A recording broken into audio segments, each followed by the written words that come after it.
পেঁয়াজটা দিয়ে দিলাম, পেঁয়াজ রসুন আদা সব কিছু পেঁয়াজটা দিয়ে দিলাম। তারপরে দেবো পরিমাণ মতো নুন,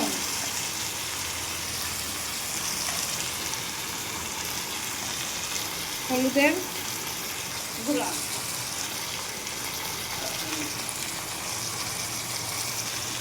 তারপর দিয়ে দেবো জিরা,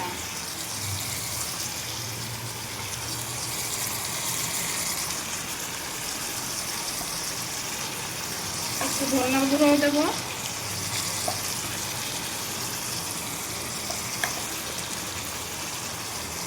সামান্য একটু লঙ্কা গুঁড়ো দেবো, কাশ্মীরি লঙ্কার গুঁড়ো দেবো।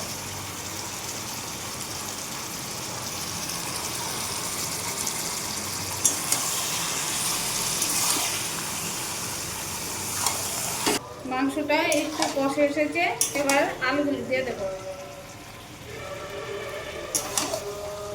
আলুগুলি দিয়ে আরো অনেকক্ষণ কষাবো। মাংসটা এবার একটু ঢেকে দেবো, আস্তে আস্তে সিদ্ধ হবে। গ্যাসটা একটু কমিয়ে দেবো। এবার ঢাকনাটা তুলে একটু নাড়া দিয়ে দেবো। দেখুন কি সুন্দর হয়েছে মাংসটা। ভাজা আলু, লাল লাল ভাজা আলু দেখতে পাওয়া যাচ্ছে না, কি সুন্দর। একটা একটু কুচা দিয়ে দেখি কেমন সিদ্ধ হয়েছে কিনা। আর একটু সিদ্ধ হবে আলুটা, মাংস আর একটু সিদ্ধ হবে, হতে থাক। এবার একটু ঢাকা দিয়ে দেবো।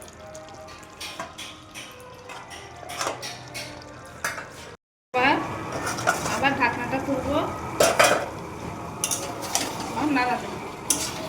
মাংস কষানো হয়ে গেছে, দেখুন কি সুন্দর হয়েছে মাংস কষানো। আলুগুলিও দেখেনি সিদ্ধ হয়েছে কিনা।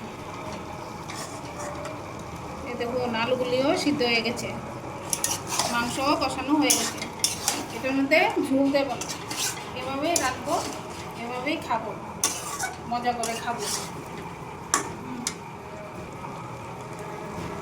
এবার গরম মশলা দিয়ে দিচ্ছি।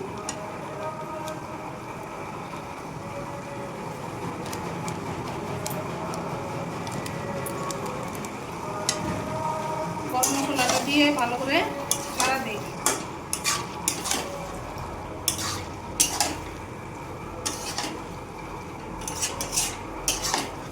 গরম মশলা দিয়ে নাড়তে নাড়তে জিভে জল এসে পড়ছে, আর থাকতে পারছি না, মনে করছে এক্ষুনি বসে পড়ি খেতে, আর রাখা যায় না। এক্ষুনি হাত নিয়ে বসে পড়ব। একটু সময় গরম মশলাটা গন্ধটা ধরার জন্য একটু সময় ঢেকে রাখি, গ্যাসটা বন্ধ করে দিই।